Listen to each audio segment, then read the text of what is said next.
Côte d'Ivoire, Abidjan Plateau, le vendredi 26 mai 2023, s'est tenu un workshop cloud d'Agili d'IBM. Deux mots sur Agili pour ceux qui ne nous connaissent pas. Agili est un fournisseur de services managés en cloud et en sécurité. Notre but, c'est vraiment d'aider les entreprises, quelle que soit leur taille, à aller plus vite en ce qui concerne leur transformation digitale. Et nous voulons le faire en agissant sur deux axes qui sont pour nous des raccourcis. Le premier axe, c'est le cloud, parce que le cloud est le plus gros moteur de la transformation digitale aujourd'hui. Le cloud est à la base de l'essentiel des innovations qu'on a connues dans le monde ces 10 dernières années. Et pour nous, ceux qui adoptent le cloud peuvent avoir une longueur d'avance vers leur transformation digitale. Le deuxième axe, c'est la cybersécurité, parce que la cybersécurité peut être un frein qui peut empêcher cette transformation digitale. Donc, on veut aider les entreprises à lever ce frein, à ne pas avoir d'obstacles sur leur chemin qui mène vers la transformation digitale. Donc, on parle beaucoup de services managés. Notre but également, c'est de nouer une relation permanente avec nos clients sur tous leurs projets, que ce soit cloud ou cybersécurité. Contrairement à ce qu'on a vu comme habitude, où on vous fournit une solution ou un service et on vous dit au revoir après l'installation, et où vous ne nous voyez que dans 6 mois ou dans 1 an, désormais, Agili veut affirmer ou afficher cette volonté de rester à vos côtés en permanence, quelle que soit la solution qui a été fournie.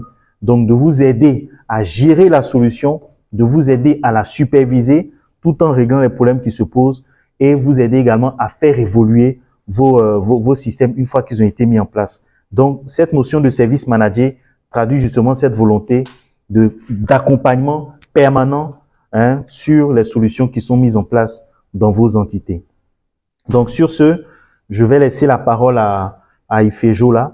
Je serai là également pour la traduction. Donc, this program is basically to show you the unique value proposition of IBM, the IBM Cloud Platform, and how you can leverage it for your organization to optimize your environment, your digital transformation and modernization, and also to increase ultimately your total cost of ownership for your technology adoption or roadmap.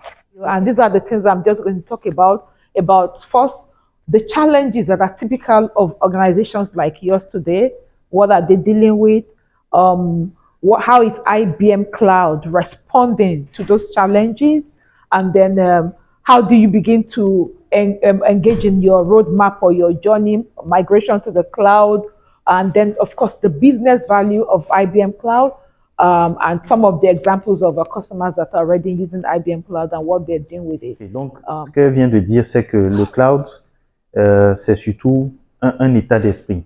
Voilà, c'est une manière de penser, ce n'est pas une destination, ce n'est pas un endroit en tant que tel, mais c'est avant tout une capacité, une possibilité ou des possibilités que vous avez désormais. Avant, pour avoir accès à des capacités informatiques, il fallait les acheter, les acquérir. Aujourd'hui, le cloud permet de le faire autrement. Donc, c'est cette possibilité ou ces nouvelles possibilités que le cloud offre qu'on veut mettre en avant ici comme idée et non pas l'endroit physique ou virtuel qu'on peut imaginer. Mais c'est aussi surtout un changement de modèle économique, un changement de modèle de fonctionnement où on va passer d'une habitude axée sur les investissements, l'acquisition, tout ce qui est capital, CAPEX, vers un modèle où on va plutôt avoir des dépenses opérationnelles, des dépenses courantes ou des abonnements. Voilà, donc c'est aussi une manière de penser qui change, qu'il faut considérer et non pas un endroit où on voit aller déposer les données ou le data center en tant que tel. Ici, vous avez une vue des défis, des difficultés que vous rencontrez aujourd'hui dans votre démarche de modernisation de vos applications ou d'évolution de vos infrastructures vers le cloud. Donc, il s'agit notamment de la sécurité, comment protéger vos données, comment protéger les données de vos clients, la confidentialité, la latence, donc le délai de réponse de vos applications dans le cloud ou la distance que vous aurez entre les serveurs et vos utilisateurs. Tout ce qui est conformité, réglementation, les compétences et la gravité des données, c'est-à-dire la quantité de données que vous avez sur site et que vous aurez plus ou moins du mal à déplacer vers le cloud. Et tout ça a été classé en différentes catégories comme l'inflation, la croissance, les compétences, l'intelligence artificielle digne de confiance, la rétention des talents et enfin la transformation digitale. Alors, les bénéfices que vous êtes en droit d'attendre du cloud, principalement sont les suivants. L'agilité, donc le fait de pouvoir aller très vite dans la mise en place de vos nouvelles applications ou le lancement de vos nouveaux produits. L'efficacité, donc l'efficacité en termes de gestion de vos infrastructures, la scalabilité, donc votre capacité à faire évoluer rapidement vos infrastructures en fonction des contraintes que vous aurez rencontrées dans les deux sens. Les coûts, les économies de coûts que vous réalisez en n'étant plus obligé de bloquer votre trésorerie pour aller acquérir du matériel. Vous pouvez donc utiliser ces coûts-là pour pouvoir investir dans d'autres activités plus rentables. Et puis, en ce qui concerne les capacités informatiques, simplement les louer. La collaboration qui devient plus grande ou plus facile entre vous et d'autres partenaires extérieurs. La mobilité, avec le cloud, on peut travailler ou accéder à des applications ou des services de n'importe où.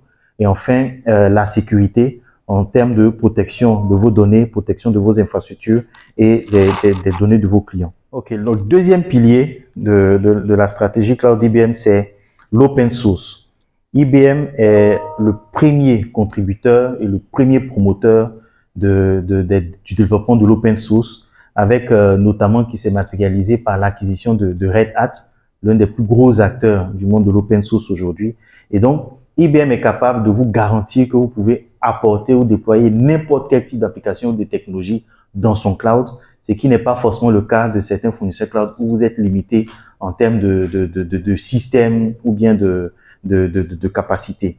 Donc, IBM va vraiment vous faciliter l'innovation en utilisant l'open source parce que tout ça a été intégré profondément dans le cloud IBM. Donc, le troisième pilier, c'est la capacité d'entreprise ou bien le niveau entreprise. IBM a toujours été reconnu pour sa capacité à fournir des solutions robustes, des solutions fiables pour les entreprises. Depuis les vieux systèmes mainframe qui sont encore beaucoup utilisés dans pas mal de sociétés jusqu'à aujourd'hui. Et cette puissance d'IBM dans le monde de l'entreprise a été directement intégrée dans le cloud, dont vous allez bénéficier de la même tranquillité d'esprit, de la même résilience, de la même puissance que vous pouvez espérer sur vos systèmes on-prem. Aujourd'hui, sur le cloud, VMware a des systèmes qui tournent dans quasiment tous les clouds, mais IBM est le premier fournisseur de machines cloud sur IBM dans le cloud et sur VMware.